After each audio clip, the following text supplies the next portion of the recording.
Hello, ladies and gentlemen. My name is Kurt. Welcome back to Far Lands or Bust, episode 598.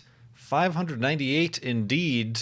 Here we are in last episode's hidey hole, the volunteer hidey hole. It's like just fall on in and it's complete. So yeah, that's where we are here. But yeah, it is episode 598 of the series. As I secure that hidey hole, grab Wolfie.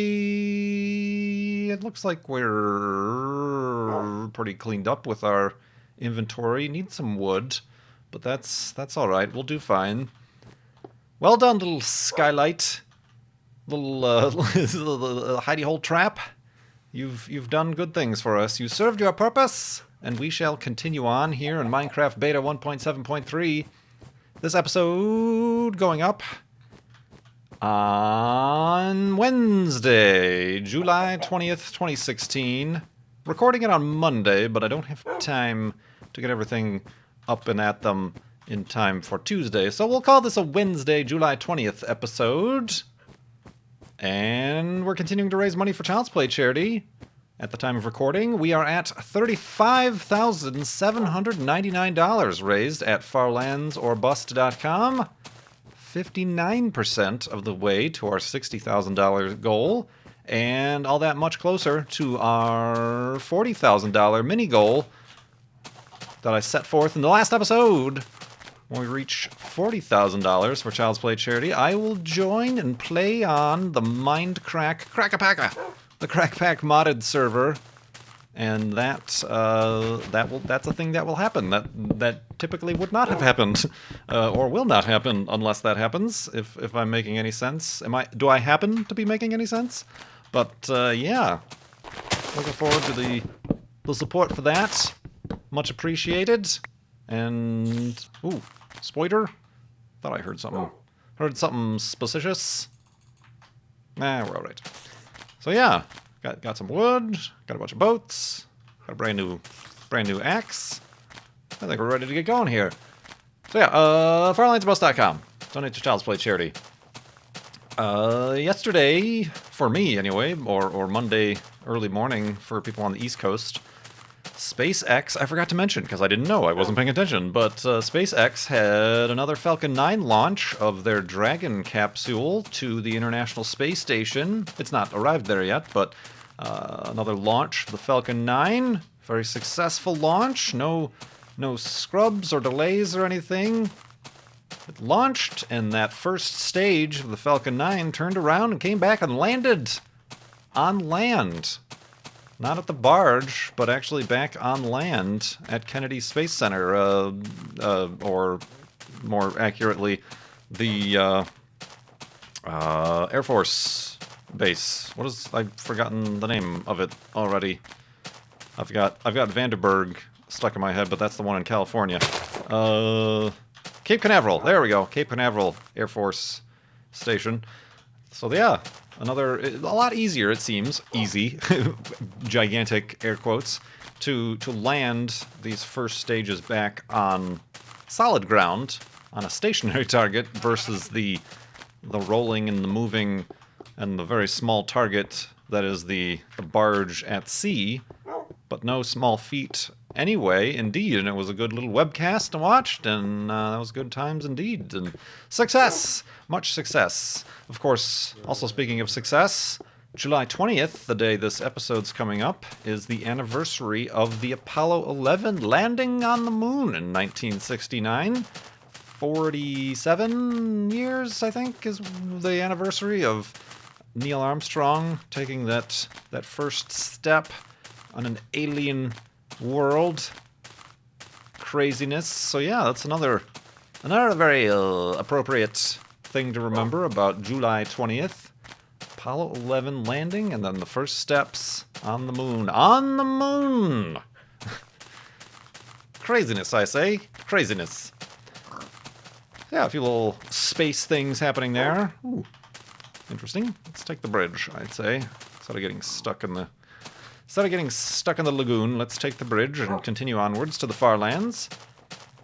I'm seeing I always see a lot of questions, but a lot of questions about the series in the YouTube comments. Perhaps new viewers, new subscribers, new Farlanders are just joining us and not fully up to speed on what's going on. So I'll do a little bit of a recap, not a big full one like I normally do.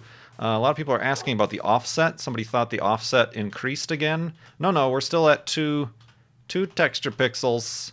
It's going to be a long ways until we reach, it's going to double the next time to 4 texture pixels. And essentially, this is what's causing the quote-unquote lag. It's not lag, it's actually the mathematics of the game using floating point precision as opposed to double something precision. A little bit of a mix-up on the programming part of Minecraft in this version. And the block selector is where the game thinks we are, as opposed to the texture of the block is where the world is. So that's what's causing, from our perspective, the jitteriness when we walk in this direction. But it has not increased. It recently increased a little bit over a year ago. It went from 1 texture pixel to the 2 texture pixels, and we turned around and went back and did some science! Hello, Wolf. We did some science to see how that affected the game at that border that it switched over. The decimal point floated over, basically. But it's going to be double that time until we double that number again. It's there's a mathematical word for it. Logarithmic. It's compounding. It's I don't know. One of those words that means it gets bigger and bigger every time. Hey, but yeah. So that's why that's happening. That's just one of the crazy effects of this being this far out. We're well over far out, man. We're well over 2 million, well over 2 million blocks from the 0 point on the map. And as that number gets bigger and bigger, the precision gets lesser and lesser, and that's what happens. Of course, there is, if it does become a bother, it's not a bother to me yet playing the game. It might be a bother to you watching because you're seeing it in a lower frame rate than I'm seeing it in the game. But then again, I say, well, we tried with an episode of Farlands or Bust in 60 frames per second, and I got more complaints about it, so I reduced it back to 30 frames. Of course, I'm getting 205 frames playing right here while I'm playing on here. Obviously, though, my monitor only has a refresh rate of 60, so I don't know what I'm seeing. I don't know what I'm seeing. It's all fuzzy wuzzy was a bear. But yeah, that's what's happening. If and when it does get worse, there is a fix.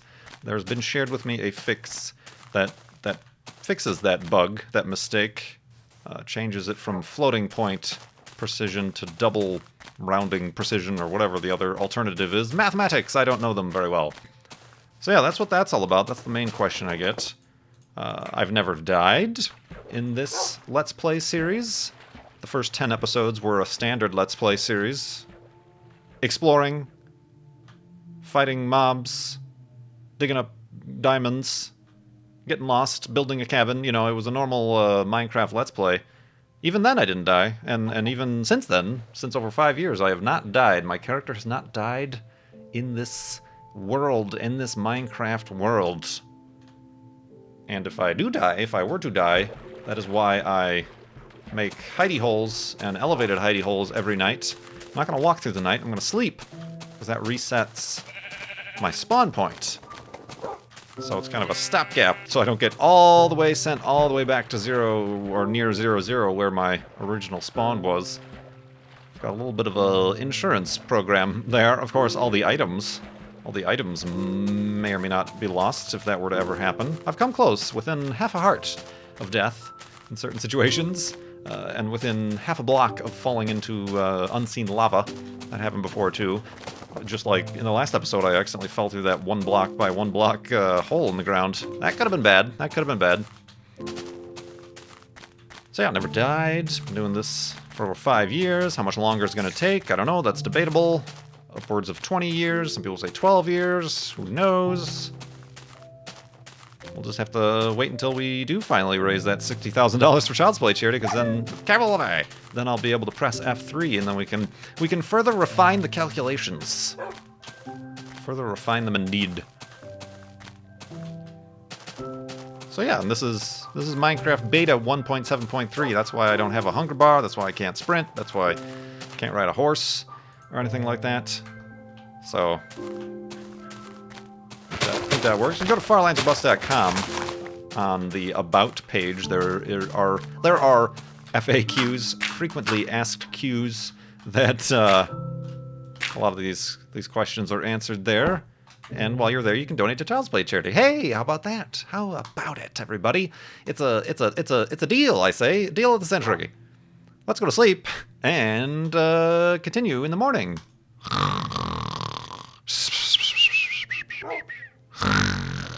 And awakeness. And a continuing nonness. Woo! Spelunk. Actually, let's use a boat since we got it. Got a bunch of questions here from donors. Some people very excited and working towards getting me to play on that modded Minecraft server with the crack pack. That's a mouthful. Shadow Wolf actually gave their donation. A lot of these people gave their donation before I announced that, but let's just pretend. Everybody's all for it. Hey, zombie. Shadow Wolf asks, how do you like the weather between Arizona and Illinois? Between Arizona and Illinois? You mean like Kansas or Nebraska or something? Because that's somewhere between Arizona and Illinois. No, comparing the two, I'm assuming, is what you're asking. That's a tough call. I don't think there's any one place that's perfect, obviously. The problem with Illinois is that it's very, well, you don't know the Midwest. It's very, very humid. Very humid during the summers. Heat waves every now and again. Humid. Rains a lot. Humid. Lots of humidity. And then during the winters, obviously, very cold. A lot of snow, usually. And then the other months, your springs and your falls are just cloudy and gross and rainy. So there's that. However, in Arizona, pretty nice most of the time. Most of the time, pretty nice. Nice. However, asterisk, during the summer times between, say, the end of April and beginning of September, it's the surface of the sun. I mean, even just, like, not even, yeah, we have those heat waves where it gets up to, like, 118 degrees Fahrenheit or whatever, but just standard, normally, it gets up to 110 or so. You know, that's kind of the normal. And that's, it's okay if you deal with it then, oh, well, in December and January, it's 60, 70 degrees. It's perfect out. So there's kind of a trade-off there, obviously, but you really can't do much when it's 110 degrees outside. Specifically, when much of what is to be done around here, what with the mountains and the desert and the outdoor, they're all outdoorsy things. So suddenly all these outdoorsy things are off limits because you will die in 15 minutes exposed to the elements. So maybe not die, but it becomes unpleasant. And if you're not prepared, you could die, and people do die. So yeah, there's definitely a trade-off. I mean, yeah, you could say, well, at least you're missing out on the Chicago winters. True, but in winter you can still go out. You can always put on more clothes and more insulation to keep yourself warm. When it's super duper hot out, there's only so much you can do to protect yourself and keep yourself cool, and the main protection is to stay inside or stay in air conditioning or whatever. So a little bit of a trade-off, certainly a trade-off. And some people can't. Maybe they'll move down here to Arizona for the first time. How you doing, Wolfie, with your tail? Well, I guess you're not going to let me know. And they experience their first sustained summer, and they're like, nope, and then that's the last they stay here. Or you have the snowbirds, who just come down for the winter. They have their little rental condo or whatever, and then they go back to wherever from whence they came during the summers, because they can't stand the summers, and it's noticeably dead. Like ghost town. A lot of these places turn into ghost towns. A lot of the stores change their hours. The zoo doesn't stay open till past like 1 p.m. During the summer months, simply because I don't know what the percentage is, but a large percent of the population goes back to their normal full-time residences, and B, people just don't go out. They stay, like I said, indoors in that air conditioning. And it's a stark contrast. March is the high time down here because you got all your spring breaks, you've got spring training, all the baseball teams come down here for spring training, and then everybody follows them down here. Very dedicated baseball fans and whatever come down here, and it gets really quite crowded during the months of March. Kind of February, March is a really busy time down here.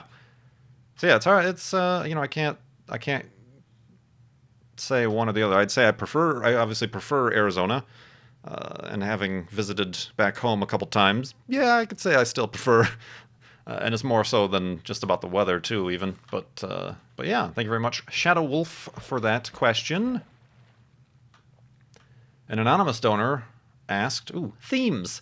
Since your move, have you encountered many scary creatures? No, and that's another one of the things. Moving down to the southwest, people worry about scorpions and tarantulas and rattlesnakes in their backyards and things. And I'm sure if you lived in the boonies, in the outskirts or near the mountains, you might have a problem with those sort of things. But no, I have not had any wild encounters with any scary creatures. A couple kind of garden snakes here and there that I don't think I've ever seen a snake in Illinois. Yeah, some snakes. I've not seen, knock on wood, a scorpion in the wild. Not seen a single scorpion, even though it's like a huge thing down here is exterminators, scorpion and pest controls. The most shocking thing, I suppose, that I wasn't expecting was the first year down here, the first spring, was the sudden explosion of black widow population outside the house, on the house and around the bottom of the house. I was always kind of taught growing up that like black widow spiders are death and poison, and you get bitten, your limbs will fall off. So I thought it was a big deal, but then I realized, there's like 20 of them out here. It seems to be a frequent object in the Southwest, and sure enough it is.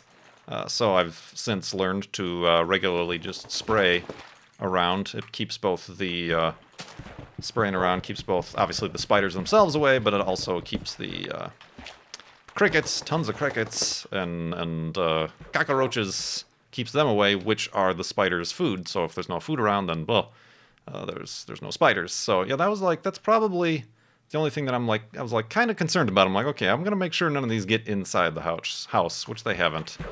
But yeah, none of your typical Arizona wild creatures that you might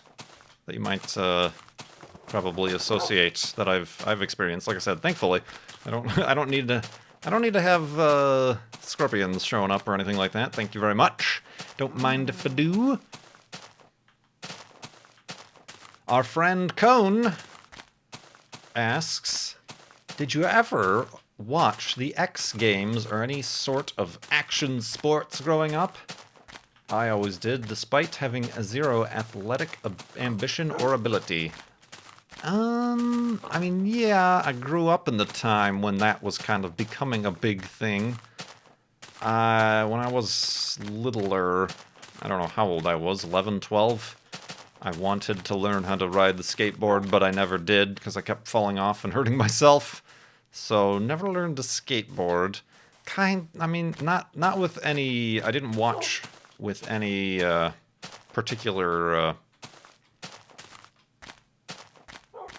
interest, you know, if it was on or whatever, I suppose, and just because it was kind of the big thing there at in the 90s, in the late 90s, the X Games and extreme sports, perhaps showed kind of a feigning interest in it, but I never really like got to know the names.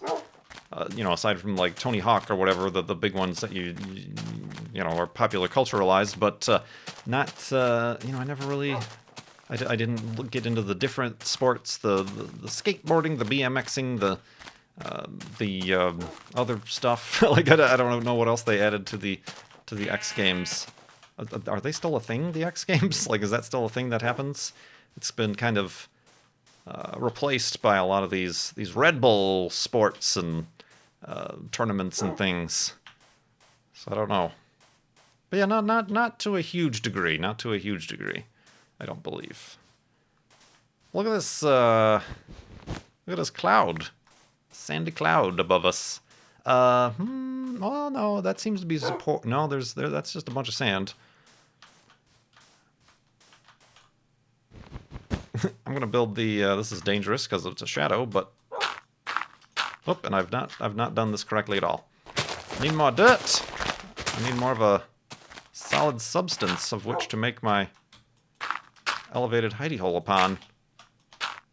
Oh god, this thing's gonna collapse in the night, isn't it? Like oop, that's not what I meant to do. A cactus is gonna grow and update the blocks and bury me alive. Safety first. Speaking of which, speaking of death-defying extreme sleeping in far lands or bust. Let's do that and continue in the morning.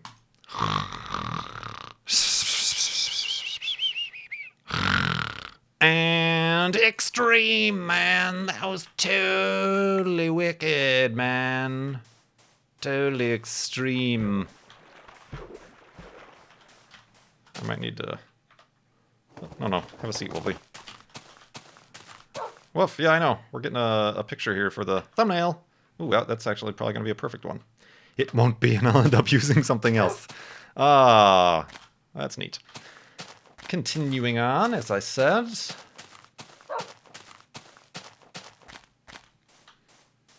Let's see here.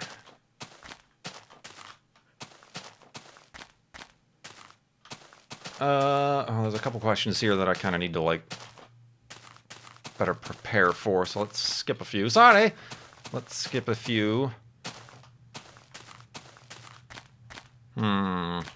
Let's see here.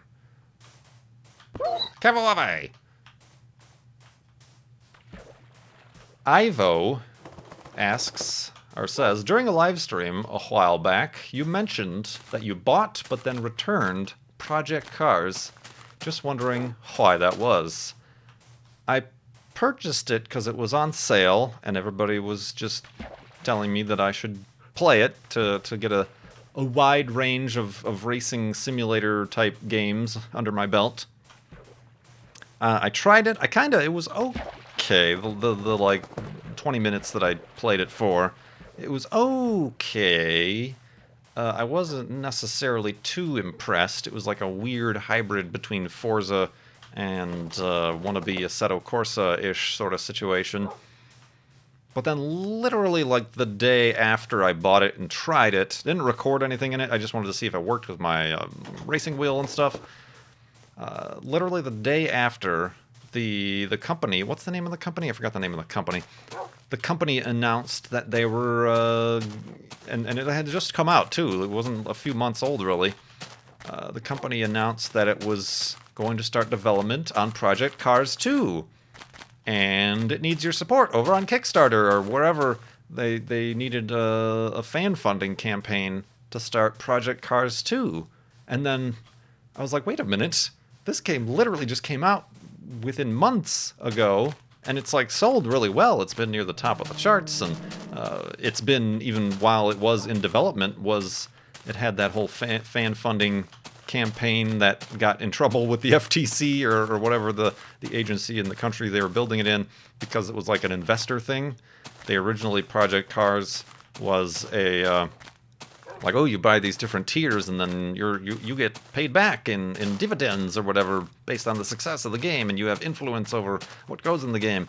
That turned out to be incredibly illegal because it wasn't taking place, you know, because they were calling it investing, and it was investing or whatever, and that needs to be regulated.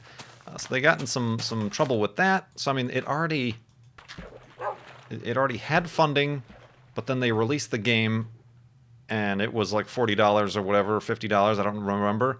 And it was successful, so you'd think they'd have a stockpile of cash worked up there, but they came back and were already, whilst there were still many bugs and problems people were having with Project Cars 1, they announced Project Cars 2, and we need like $2 million, or I don't know what it was, but a large amount of, a sum of money to work on Project Cars 2, and it just...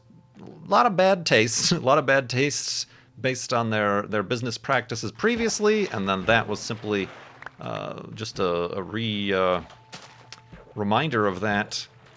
So I'm like, you know what? I'm not particularly impressed with it. I don't know anybody else who's playing it, so it's not like I could play multiplayer. And I'm still within, and it was also about the same time that Steam officially started taking refunds on games that were purchased within 7 days and had less than 2 hours of gameplay in them or whatever. So I'm like, you know what? I don't think I want to go ahead and start promoting this game or start playing this game and the developers. So I'm going to opt out. So I opted out, and I tried out for the first time. That was the first time I got a Steam refund on a game, and did that, and never looked back. Not really, don't feel like, whoa, hello, mouse, fell out of my hand. Don't really feel like I missed anything by not playing Project Cars, and a lot of people hold the same opinions and have only, whoops, excuse me, Wolfie, have only reinforced my decision in that regard. So yeah, just never, meh. There's so many other things that I'd rather play, I suppose, without getting into the weird, shifty happenings of this company that doesn't exactly jive well with how I think video games should be done, and just weird stuff indeed. So yeah, that's a couple of reasons really why, right there. So yeah, thank you for dusting off that old chestnut. Oh man. Max asks, have you heard of Soylent or similar products? Basically, gosh, I'm going through a lot of boats today, aren't I? Boat! Woof, boat. Sorry, Wolfie, stop pushing me, I'm crafting boats. It is, dang it, Wolfie, I'm getting work done. Boop. It is a bottle that has 1/5 of your daily nutritional needs. These days, I'm eating Soylent for breakfast and lunch, and then only cooking for dinner. And it has removed quite a good bit of stress and choice paralysis about meals from my life. Would you consider doing something like this? Other thoughts? I've heard of it, and I haven't looked into it too much. Obviously, it's named after Soylent Green, which is Charlton Heston science fiction stuff. That was Charlton Heston, right? Or am I thinking of somebody else? Steve McQueen? No, that was Charlton Heston. I don't... my diet is already incredibly simple as it is, like I've mentioned before. I know there is some skepticism in like the scientific and nutritional community as to whether or not it is a nutritional substitute. Like, they claim that you could that's all you need to eat for, you know, like he said, it's 1/5 of your nutritional needs. If you drank 5 bottles a day, you wouldn't have to eat a single smidgen of food, because all of your daily values of protein and vitamins and calcium and whatever else electrolytes your body needs to survive would be... It's basically like baby formula, but for grown human beings. I don't know, I'm a little bit skeptical about that. I mean, they certainly claim it to be true, and there have been bloggers and I'm sure YouTubers out there who have gone on like the 30-day Soylent challenge, where they that's all they have the entire month or whatever, and they lose a bunch of weight or survive just fine or whatever. But I don't know. I'm not in any rush to try it out. While I do have a pretty boring diet as it is, I still see, you know, food is still just... It's more than just nutrition. I mean, I could see how there's this whole simplistic kind of reducing the complexity of things and even uncluttering movement as of late that's been kind of spread out by the internets. I can see where that is attractive of an idea for those circles, but food to me is more than just about nutrition.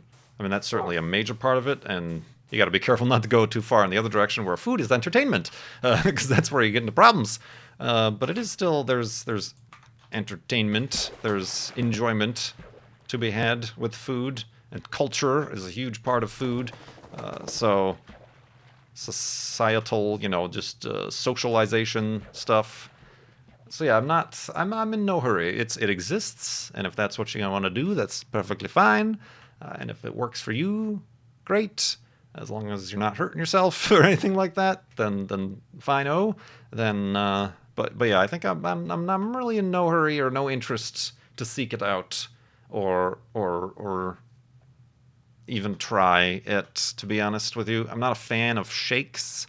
I mentioned that I had tried, just because I don't eat too much meat to begin with, like I had tried a gluten-free protein shake powder thing just to add whatever, you know, to fulfill those dietary needs. And it's not enjoyable. I don't like drinking my food, so I've got a full, you know, a 3/4 full tub of that stuff that I should probably just throw it away. So yeah, I'm not a big fan of that sort of thing to begin with. So, but yeah, I have heard of it. It's been around for, well, not a while, but I don't remember, was it like a Kickstarter or something? I remember when it like first came around, oh, these people are doing this thing, and it was first like a dry powder or whatever, but I guess now they're selling it in liquid bottled form, I guess. But yeah, thank you very much, who asked that? Max, and everybody else who donated and asked questions that I got to in this episode of Firelands Bust. Very much appreciated. And if you yourself would like to ask a question, give a topic, do so by donating. Whoa, where am I? Oh, here I am. Where am I? Who am I? Donating at farlandsbust.com. You're donating to Child's Play charity. No, Wolfie. We are, you're staying outside. Wolfie. There you go. farlandsbust.com. Donate to Child's Play charity. There is a, look at that sunset.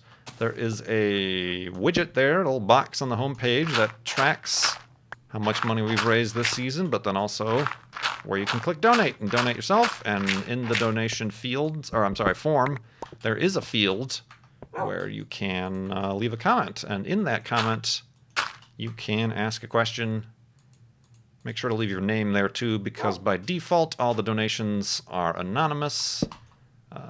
So make sure that's the thing you do, and I look forward to answering them. It's our little it's our way to communicate with each other, Farlanders to the Farlander, and whatnot, and to show a little bit of appreciation, at least, for helping out the charity and getting us towards our goal. I'm as interested in finding out what the new F3 number is going to be as you are, so working towards a common goal and helping get toys, books, and games to kids in hospitals around the world. That's what Child's Play charity does.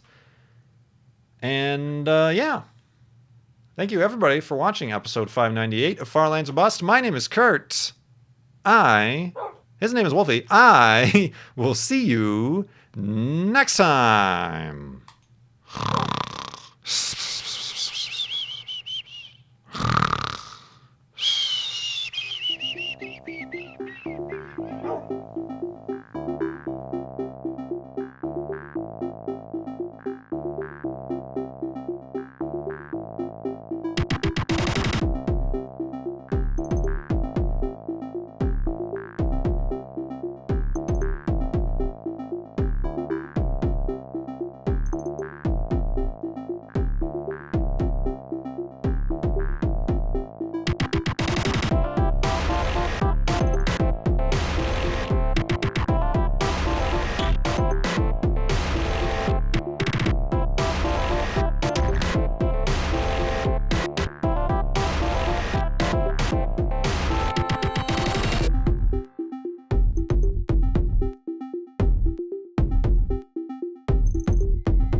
totally wicked, man.